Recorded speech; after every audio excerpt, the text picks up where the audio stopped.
serie de predicaciones expositivas del libro de Hechos.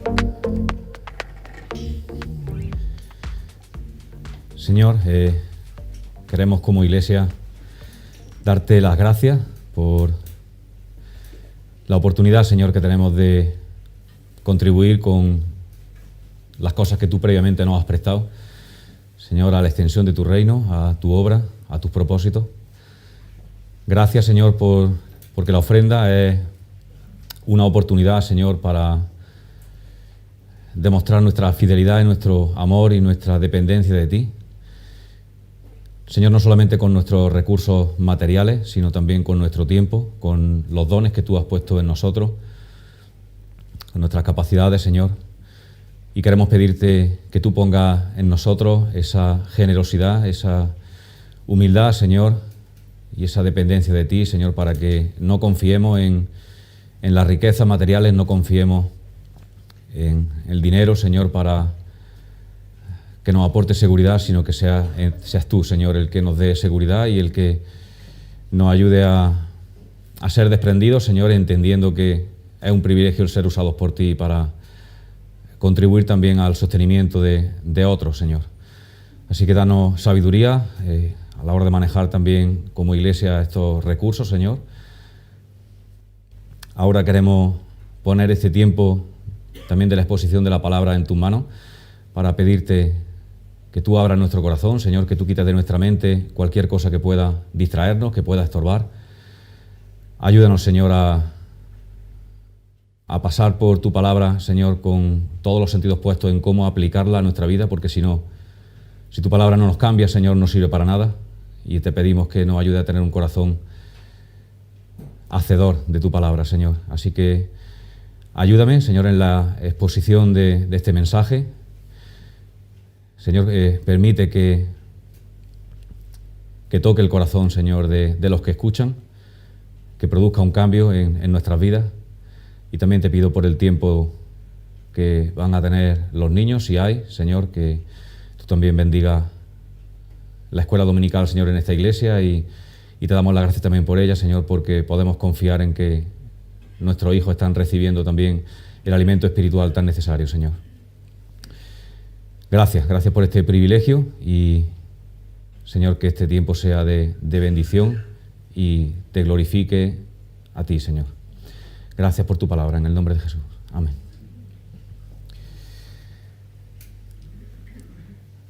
Bueno, pues seguimos con nuestras predicaciones expositivas del libro de Hechos. La semana pasada estuvimos viendo el nacimiento de la iglesia por medio de la venida del Espíritu Santo sobre los 120 creyentes que estaban reunidos el día de Pentecostés.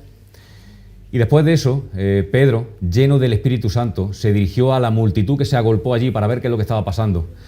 Y con una predicación clara y directa sobre el Evangelio, sobre quién era Jesús y sobre qué vino a hacer, tocó el corazón de 3.000 personas que creyeron en Cristo y en ese mismo día fueron añadidas a la iglesia. Y hoy vamos a ver cómo era esa iglesia. Hoy vamos a ver cómo era esa comunidad recién nacida de creyentes en Jesús. En los versículos del 42 al 47 del capítulo 2 de Hechos. Y este pasaje es muy conocido. Se ha predicado multitud de veces. Y en esta iglesia pues también. La última, quiero recordar que estuvo a cargo de Isaac y no hace demasiado tiempo. Y este pasaje me preguntaba por qué es tan conocido y por qué se ha compartido tantas veces. Y pensaba que probablemente sería porque en estos versículos podemos ver de una forma resumida, pero también muy clara, cómo eran estos primeros cristianos, cómo se comportaba la primera iglesia.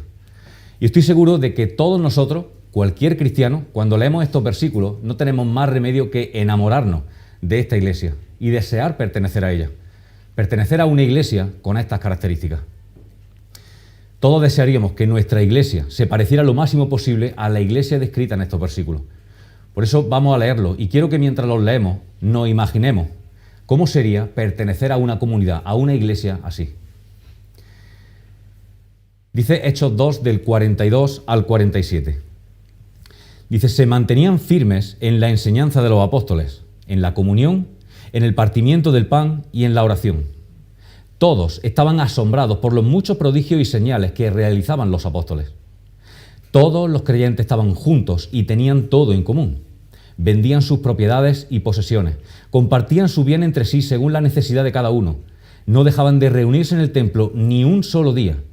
De casa en casa partían el pan y compartían la comida con alegría y generosidad, alabando a Dios y disfrutando de la estimación general del pueblo. Y cada día el Señor añadía al grupo los que iban siendo salvos.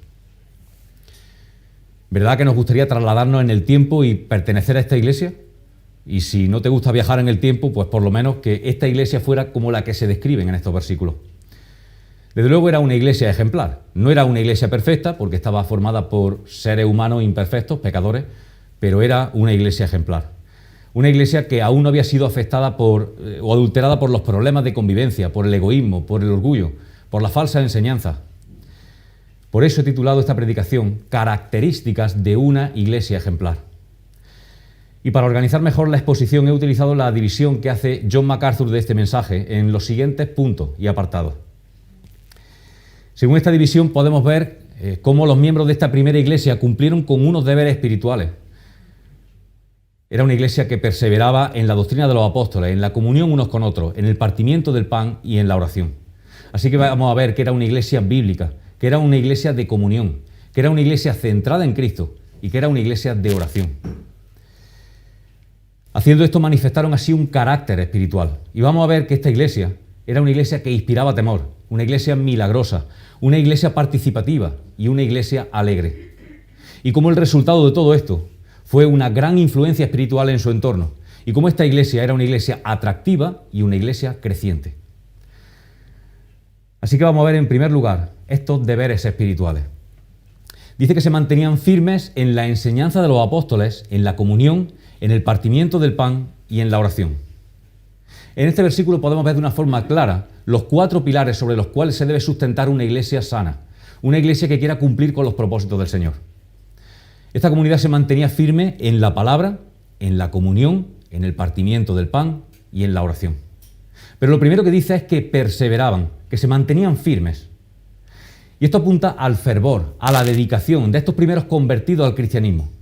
No dice que practicaban estas cosas ocasionalmente o con cierta frecuencia. Dice que perseveraban. Y perseverar significa mantenerse firme y constante a pesar de las dificultades. Porque dificultades no les faltaron. Esta comunidad estaba formada por personas cuyo líder era un hombre a quien despreciaron, odiaron, persiguieron, maltrataron y asesinaron. Así que, ¿qué trato podían esperar del mundo este grupo de seguidores suyos de Cristo? Es verdad que al principio, dice el versículo 47, que gozaban de cierta admiración del pueblo, pero no tardarían mucho en experimentar gran sufrimiento y persecución. Así que tuvieron que perseverar. ¿Y en qué perseveraron? En primer lugar, en la doctrina de los apóstoles. Es decir, era una iglesia bíblica. Pablo escribió en 1 de Timoteo 3:15 que la iglesia de Dios es columna y baluarte de la verdad. ¿Y cuál es la verdad? Bueno, Jesús fue muy claro cuando dijo: yo soy el camino, la verdad y la vida. Y también cuando estuvo cara a cara con Pilato y le dijo: yo para esto nací y para esto vine al mundo, para dar testimonio de la verdad. Todo el que está de parte de la verdad escucha mi voz. Estos primeros cristianos no querían ser entretenidos, querían ser instruidos. Y buscaban a los apóstoles para que los instruyeran en la sana doctrina, en el Evangelio de Cristo, ya que poco antes Jesús le había dado a estos apóstoles estas órdenes, a sus discípulos, que eso era precisamente lo que debían hacer. Les dijo en Mateo 28:20, id y haced discípulos, bautizadles y enseñadles que guarden todas las cosas que yo os he mandado. Jesús enseñó con autoridad y delegó esta autoridad en sus discípulos para enseñar en su nombre. Así que la iglesia debe estar fundamentada en la verdad revelada por medio de Cristo y de su enseñanza. Dios diseñó la iglesia para que fuera un lugar donde su palabra se proclame y se explique. Y Pablo describió este proceso continuo a Timoteo cuando le escribió: lo que has oído de mí delante de muchos testigos, esto encarga a hombres fieles que sean idóneos para enseñar también a otros. Un compromiso con la doctrina de los apóstoles es básico para el crecimiento y la salud espiritual de la iglesia. Timoteo y Tito eran hijos espirituales de Pablo y eran personas llamadas a liderar iglesias. Y en sus cartas, Pablo pone especial empeño en hacerle entender la prioridad de predicar la palabra. Él les escribe: si esto enseñas a los hermanos, serás buen ministro de Jesucristo, nutrido con las palabras de la fe y de la buena doctrina que has seguido. Entre tanto que voy, preocúpate en la lectura, la exhortación y la enseñanza. Ten cuidado de ti mismo y de la doctrina. Persiste en ello, pues haciendo esto te salvarás a ti mismo y a los que te oyeren. Te encarezco delante de Dios y del Señor Jesucristo que prediques la palabra y que instes a tiempo y fuera de tiempo. Redarguye, reprende, exhorta con toda paciencia y doctrina. Y también le dice a Tito que un anciano debe ser retenedor de la palabra fiel tal como ha sido enseñada, para que también pueda exhortar con sana enseñanza y convencer a los que contradicen. Así que para Pablo, la predicación, la enseñanza de la sana doctrina, de la palabra de Dios en la iglesia, era algo básico, era fundamental. La Biblia es el alimento para el crecimiento espiritual de la iglesia y de cada creyente. No hay otro. La iglesia que no toma esto en serio se encuentra en grave peligro, en un grave riesgo. Mira lo que le dice Dios a su pueblo, la advertencia de Dios para su pueblo ya en el Antiguo Testamento, por medio del profeta Oseas. Dice: mi pueblo fue destruido. ¿Por qué? Porque le faltó conocimiento.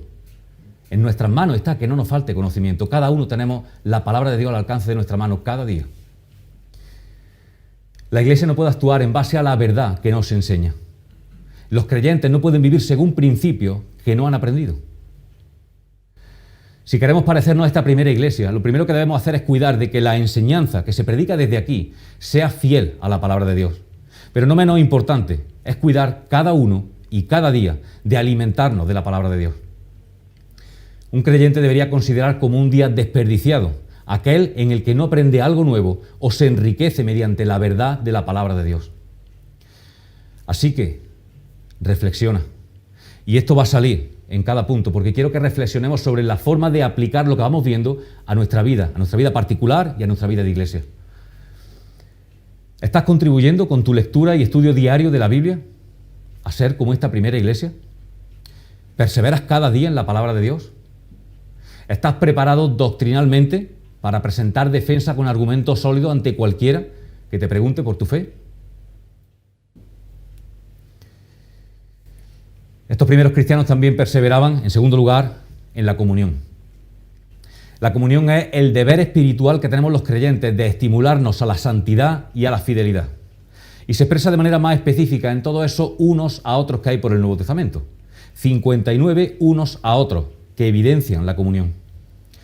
Hace algunos meses me tocó predicar sobre el capítulo 10 de Hebreos, en versículos del 19 al 25.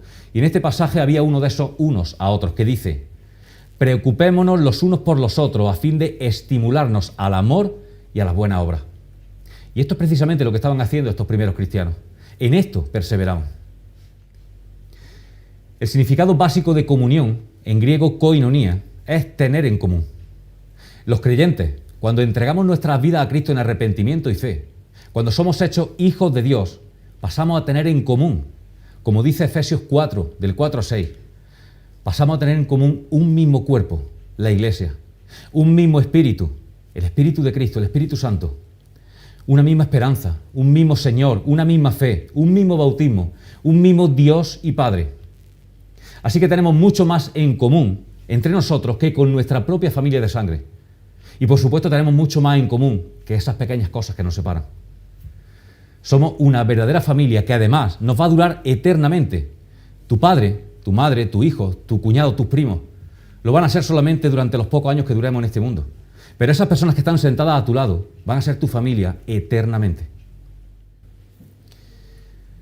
Para un cristiano, el hecho de participar en la vida de una iglesia local no es una opción. Aquellos que deciden separarse y vivir su fe de una forma independiente no tienen excusa. Son desobedientes a la orden directa de Dios en su palabra. En aquel pasaje de Hebreos que me tocó compartir, en aquella ocasión decía: y preocupémonos los unos por los otros a fin de estimularnos al amor y a las buenas obras, y no dejemos de congregarnos. No dejemos de congregarnos como algunos tienen por costumbre, sino animémonos unos a otros con más razón cuando vemos que aquel día se acerca. La Biblia no contempla en ningún caso la vida cristiana como algo que se lleva aparte, independientemente de otros creyentes. Todos los miembros de la Iglesia Universal, del cuerpo de Cristo, están llamados a participar de forma activa en congregaciones locales. En aquella ocasión decía, y hoy repito, no puedo decir que amo a Cristo y no amar su cuerpo. No puedo amar a Jesús y pasar olímpicamente de su iglesia. Sería totalmente absurdo decirle, Señor, te amo, pero la verdad es que no me importa mucho el conjunto de personas por las cuales tú diste tu vida. Esto sería incongruente. Así que, reflexiona. Si queremos parecernos a esta primera iglesia, ¿estamos poniendo de nuestra parte en esto? ¿Estamos perseverando en la comunión con la iglesia local? ¿Aprovechas cualquier oportunidad que tienes para reunirte? ¿Estás amando intencionalmente a tu hermano, renunciando a tu comodidad para preocuparte por ello, para servirlo? ¿O tienes más comunión, más intimidad, más confianza, más deseos de estar con personas no creyentes que con hermanos de la iglesia? Porque si esto es así, algo anda mal. La tercera cosa en la que perseveraban estos primeros cristianos, en esta primera iglesia, era en el partimiento del pan.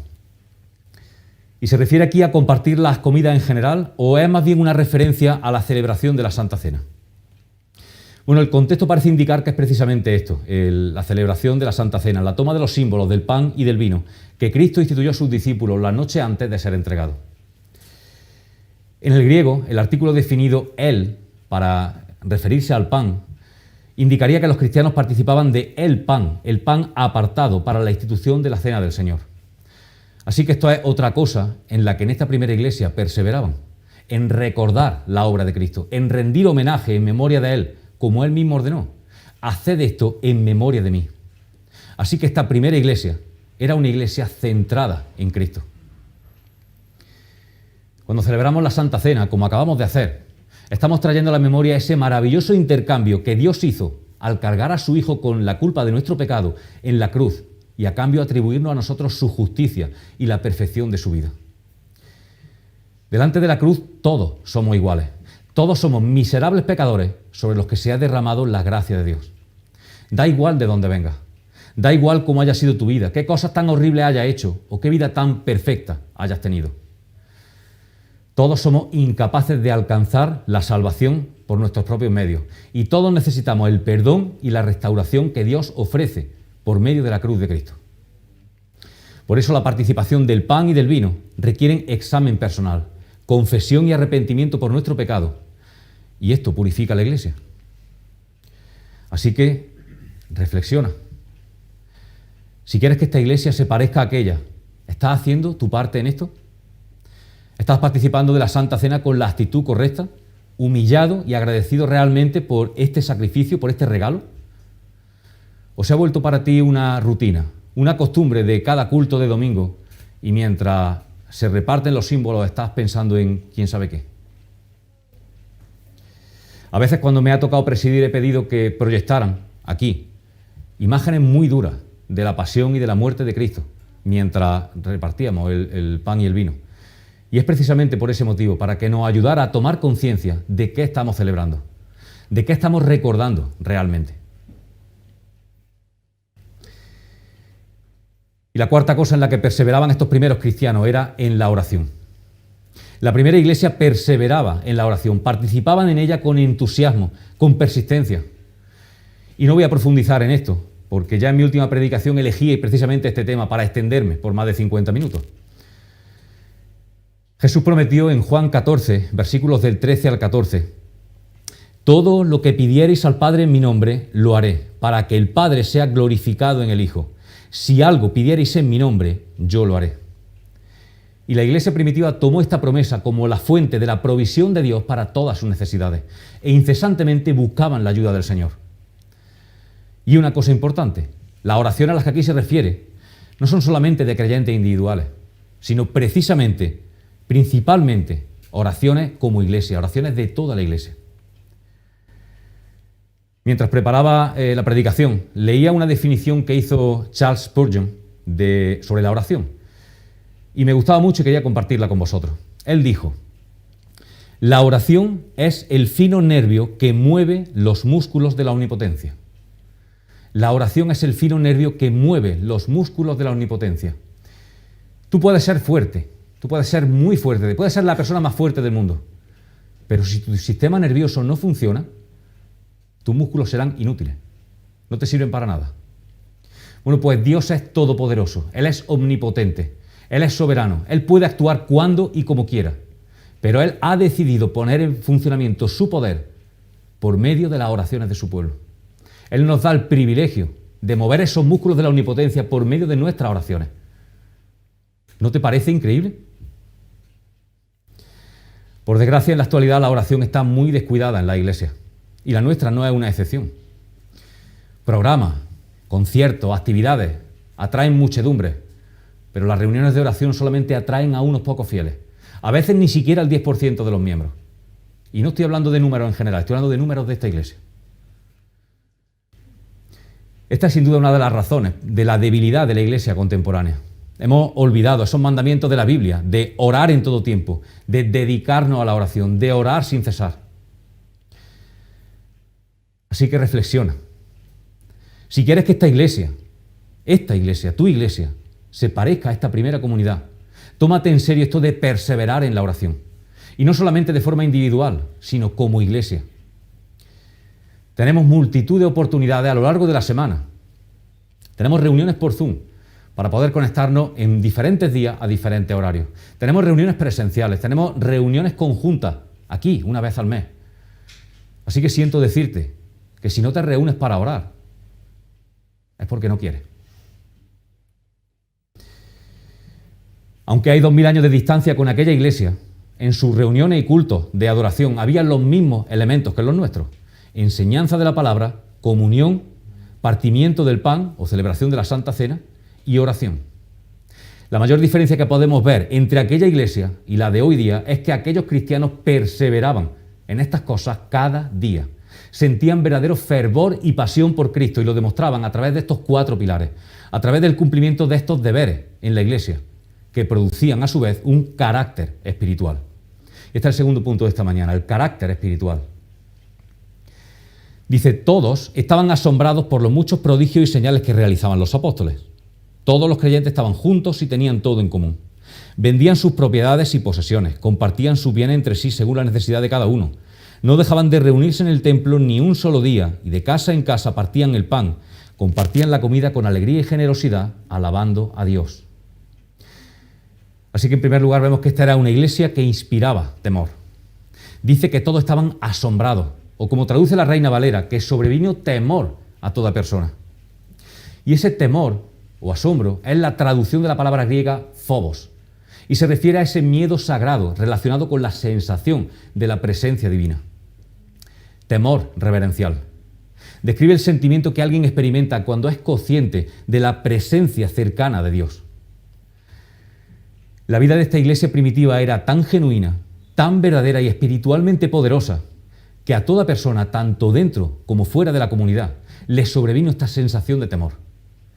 No estaban sobrecogidos por los edificios en los que se congregaban, ni por los programas o actividades que diseñaban, ni por ninguna otra cosa que tuviera que ver con la habilidad humana. Estaban sobrecogidos, sentían ese temor por la evidencia de la presencia real de Dios entre ellos. Y esto se reflejaba en el carácter sobrenatural de sus miembros. Así que, reflexiona. Esta iglesia nuestra también puede inspirar ese temor reverente en sus miembros y en los demás, cuando en nuestras vidas, nuestro comportamiento, nuestro carácter reflejen de una forma clara y evidente la presencia real de Dios aquí, en nuestras vidas. Vemos también que esta era una iglesia milagrosa. Dice que estaban sobrecogidos, que sentían temor por los muchos prodigios y señales que realizaban los apóstoles. Relacionado con esto dice también el escritor de Hebreos, en Hebreos 2, versículos 3 y 4, dice, ¿cómo escaparemos nosotros si descuidamos una salvación tan grande?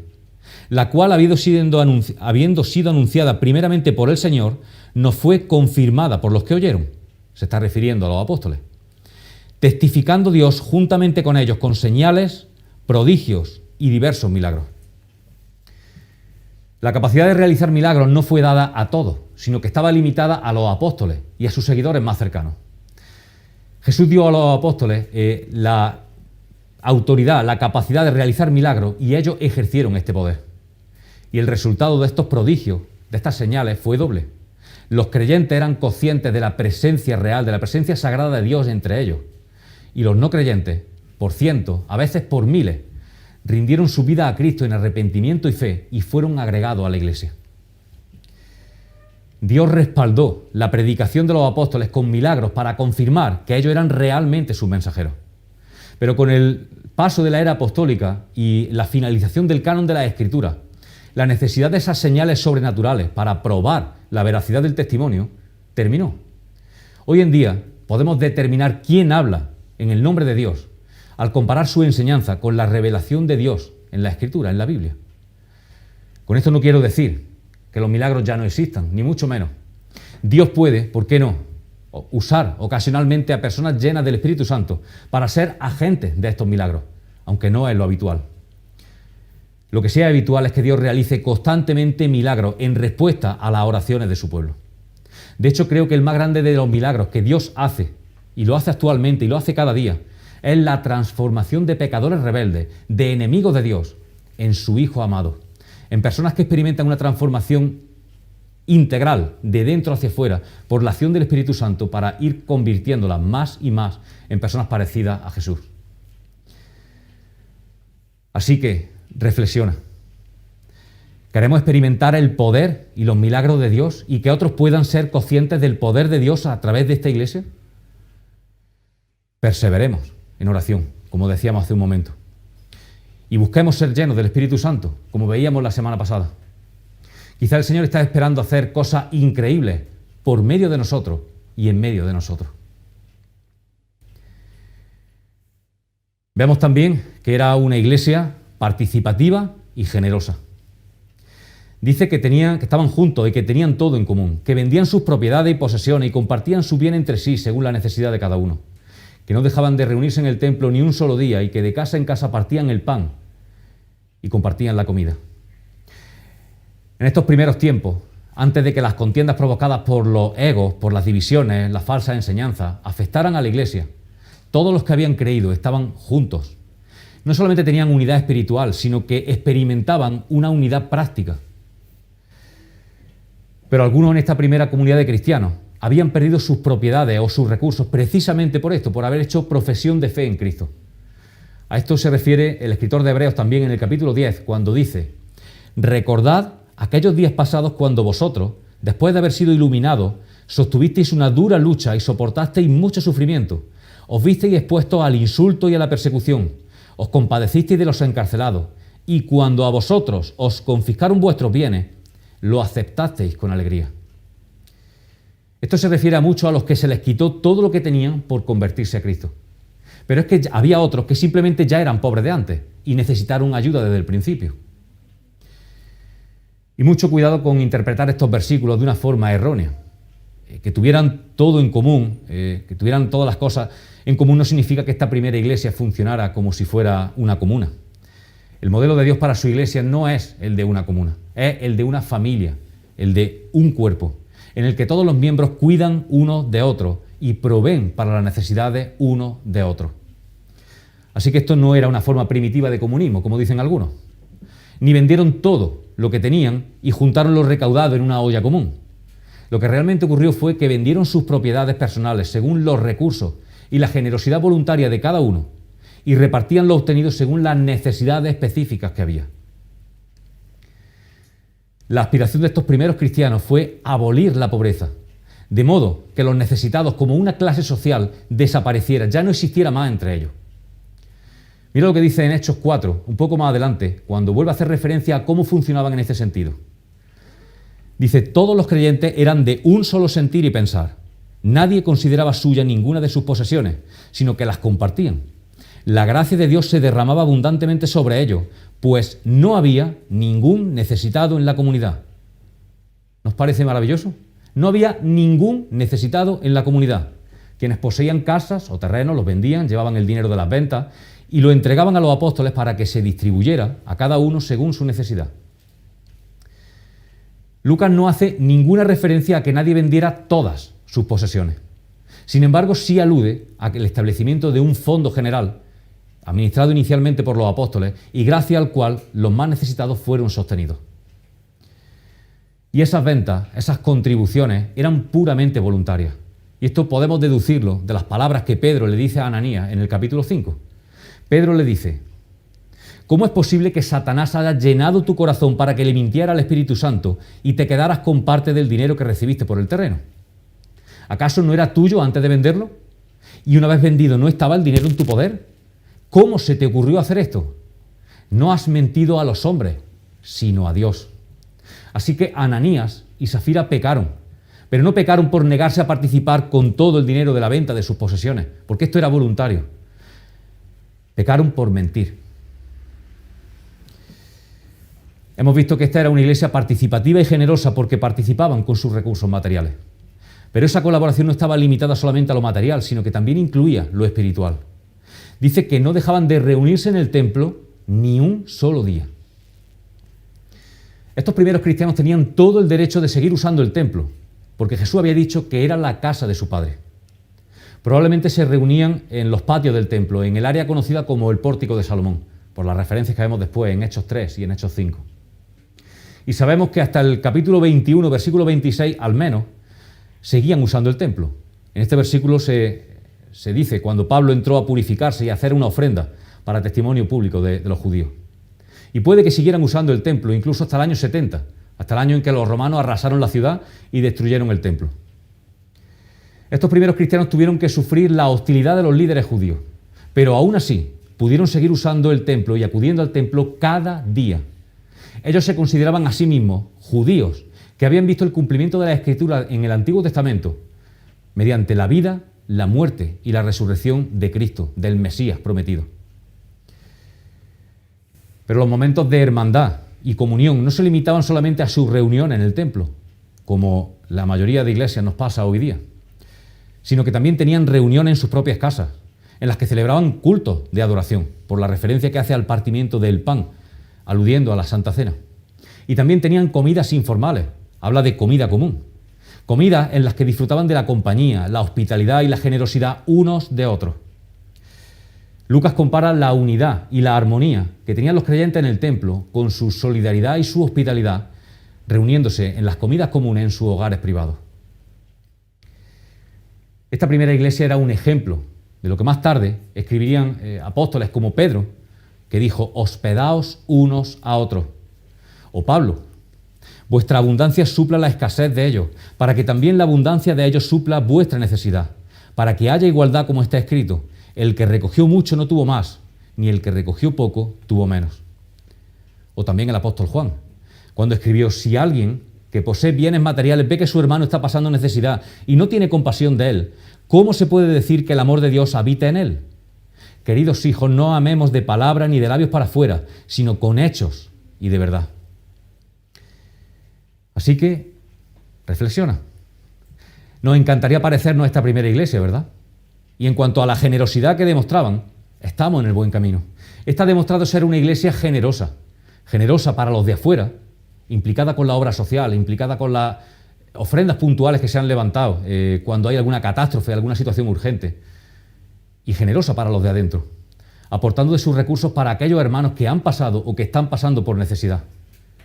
No sé si habéis leído los informes previos a la asamblea ordinaria que vamos a tener pronto, pero ya el año pasado se destinó un fondo para esto, para familias necesitadas en la iglesia. Y este año ese fondo se aumentará considerablemente. Es algo parecido a lo que hacía esta primera iglesia, pero es algo en lo que estoy seguro de que también podemos seguir mejorando. Respecto al compromiso diario que mostraban estos primeros cristianos en cuanto a su comunión, su unidad y su hospitalidad, aquí sí creo que podemos mejorar más. Somos una iglesia en la que no hay grandes conflictos. Hay cordialidad, hay buen ambiente, pero necesitamos que el Señor avive y ponga en nosotros esa pasión, ese deseo de vernos cada día, de juntarnos cada día, ya sea en una reunión formal de oración, de alabanza, de estudio bíblico, o ya sea para comer juntos o tomarnos un café y disfrutar de la compañía uno de otro. Y es mi deseo que busquemos intencionalmente estos momentos, apartando en nuestra agenda tiempo para trabajar y para fomentar esta unidad. Estamos de acuerdo en que no estamos viviendo la mejor época para estar entrando y saliendo uno de las casas de otro y estar revueltos. Pero creo que esto ya era una tarea pendiente antes de la pandemia y que, si Dios quiere, pronto tendremos oportunidad de volver a trabajar esto con más libertad. Pablo escribía: amaos los unos a los otros con amor fraternal, en cuanto a honra, prefiriéndoos los unos a los otros. Y también, por lo tanto, siempre que tengamos la oportunidad, hagamos bien a todos, en especial a los de la familia de la fe. Así que es nuestra responsabilidad comprometernos más con nuestra familia espiritual, aun cuando esto implique dejar de lado otras ocupaciones y compromisos. Y vemos también que esta iglesia, esta primera comunidad de creyentes, era una iglesia alegre. Dice: con alegría y generosidad alabando a Dios. Claro, no es extraño que una iglesia unida, una iglesia milagrosa, una iglesia participativa y generosa, fuera una iglesia alegre.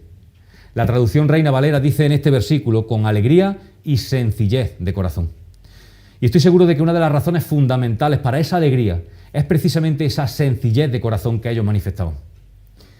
La humildad era una de las cualidades de su carácter. No había en ellos semillas de egoísmo, no había luchas de ego. Cuando uno es humilde, cuando uno aparca a un lado sus deseos, sus aspiraciones personales y se enfoca en los demás, como decía el apóstol Pablo en Filipenses: no hagáis nada por egoísmo, más bien con humildad considerad a los demás como superiores a vosotros mismos. Cada uno debe velar no solamente por sus propios intereses, sino también por los intereses de los demás. Pues cuando hacemos esto, entonces es posible experimentar ese gozo, esa alegría en nuestras relaciones de iglesia. Así que, reflexiona.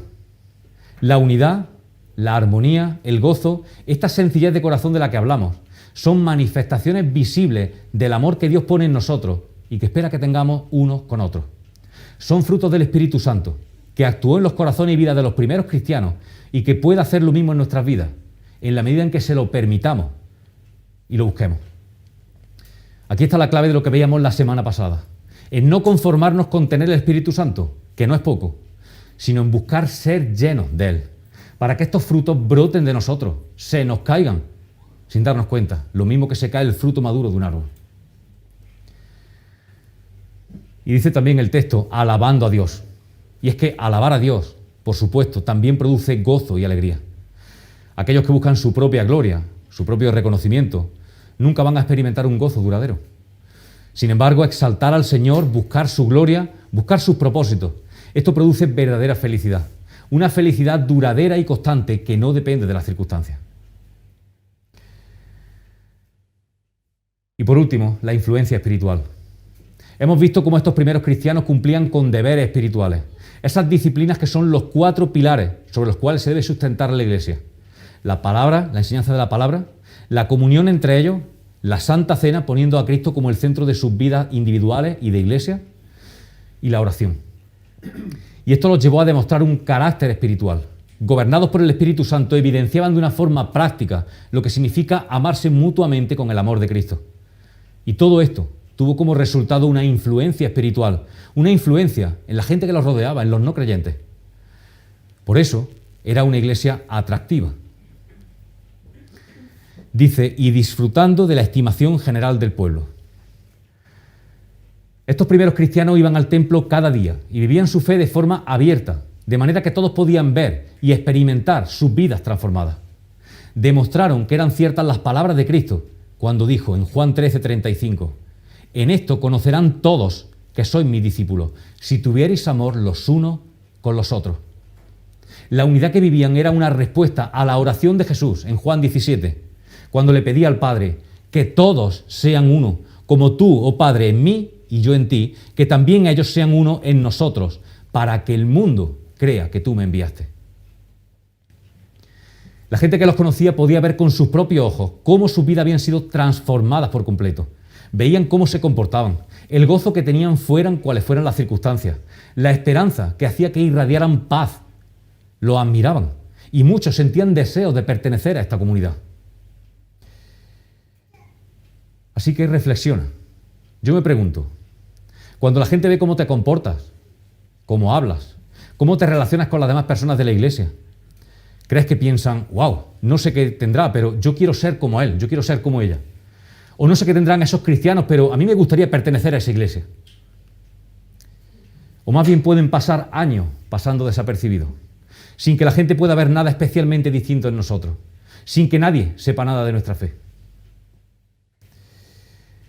Donde hay un hijo de Dios, donde hay alguien que tiene el Espíritu de Cristo, se tiene que notar. Irremediablemente se tiene que notar. Y si no se nota, algo estamos haciendo muy mal. Mirad la opinión que se tenía de la iglesia primitiva. Esto que voy a leer ahora es un fragmento de una crónica escrita por el filósofo griego Arístides y tenía como destinatario de este escrito el emperador romano Adriano. Este filósofo griego decía de los cristianos, dice: los cristianos, oh rey, dicen haber encontrado la verdad porque conocen a Dios y confían en Él, creador del cielo y de la tierra, que no tiene quien lo iguale. De Él recibieron aquellos mandatos que han esculpido en sus mentes y que obedecen en la esperanza de un mundo venidero. Es por eso que no adulteran, ni cometen inmoralidad, no dan falso testimonio, no codician lo que no les pertenece. Honran a padre y madre, hacen bien a su prójimo. Cada vez que juzgan, lo hacen rectamente. No adoran ídolos hechos por manos humanas, ni comen lo sacrificado a ellos. No hacen a los demás lo que no quiere que les hagan. A quienes los oprimen, los exhortan y convierten en sus amigos. Hacen bien a su enemigo. Su esposa, oh rey, son puras, y sus hijas, modestas. Sus hombres se abstienen de todo contacto sexual ilícito y de impureza, en espera de la recompensa que ha de venir en otra vida. En cuanto a sus siervos y siervas, con sus hijos si los hay, los persuaden a volverse cristianos, y si lo hacen, los llaman hermanos sin distinción. Se niegan a adorar dioses extraños y siguen su camino con toda humildad y alegría. No existe falsedad entre ellos.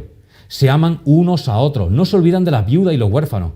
El que tiene, provee al que no tiene de buena gana y sin jactarse. Cuando los cristianos encuentran a un extranjero, lo llevan a sus casas y se regocijan por él como por un verdadero hermano. No llaman hermano a los que están solamente ligados por lazos de sangre, sino a quienes están hermanados según el Espíritu y en Dios. Cuando uno de sus pobres se va del mundo, cada uno provee para su sepultura según su capacidad. Y si oyen que alguno de sus miembros está preso u oprimido por causa del nombre de su Mesías, todos proveen para las necesidades del afectado, y si es posible redimirlo, lo liberan. Si hallan pobreza en medio de ellos, ayunan si es necesario para poder suplir las necesidades de los desprovistos. Observan escrupulosamente los mandamientos de su Mesías, viviendo de manera sincera y sobria como les ordena el Señor su Dios.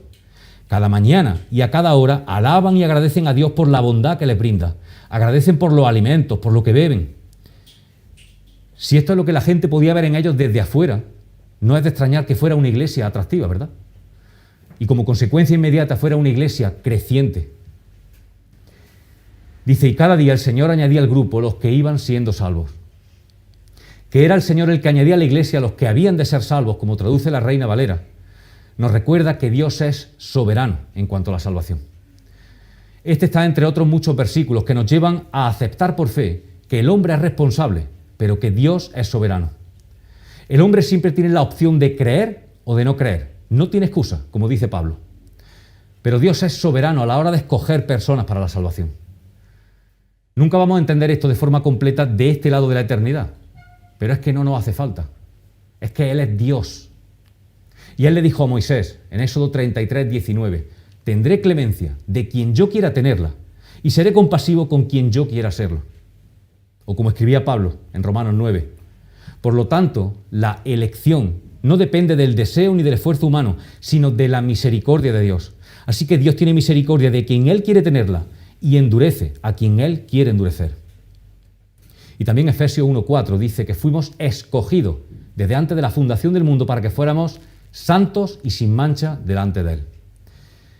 No es el momento de profundizar en esta doctrina complicada, a mí me supone especial problema, pero solo quiero decir que hay únicamente dos opciones. ¿Has ido a Cristo en arrepentimiento y fe, recibiendo su perdón por tus pecados para la salvación de tu alma?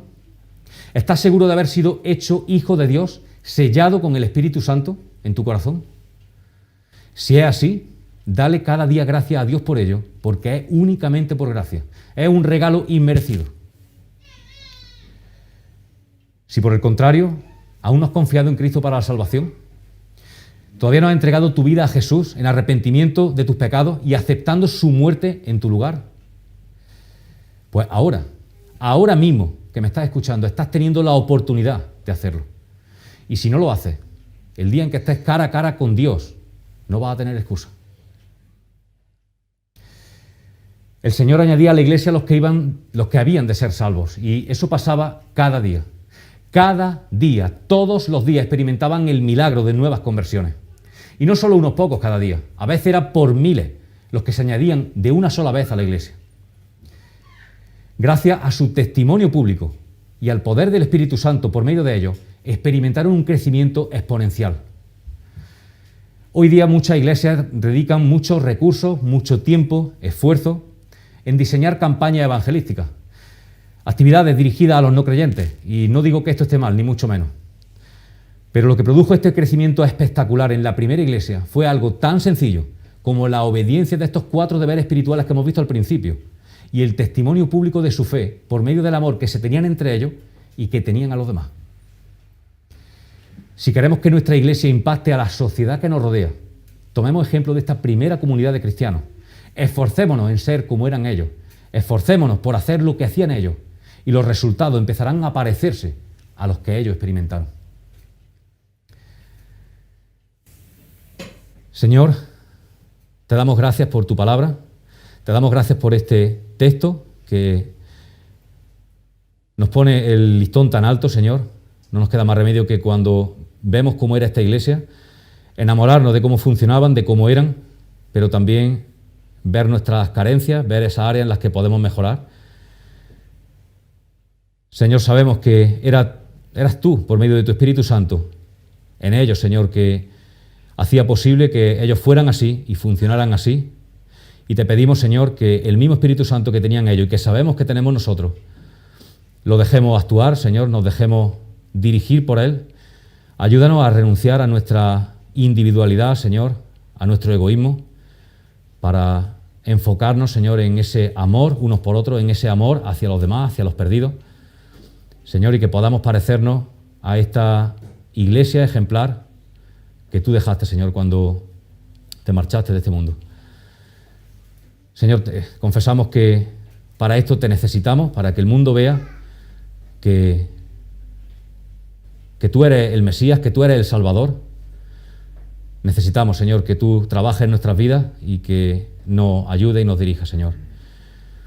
Ayúdanos a meditar esto, Señor, a buscar aplicarlo, cada uno de manera individual y como iglesia, Señor, y a no dejar esta enseñanza, Señor, aparcada a un lado y a no acordarnos más, Señor, hasta la semana que viene, sino que tu palabra permanezca en nuestra mente, en nuestro corazón, Señor, y tú nos ayudes y nos capacites, Señor, para obedecerla. Gracias por todo en el nombre precioso de Cristo. Amén.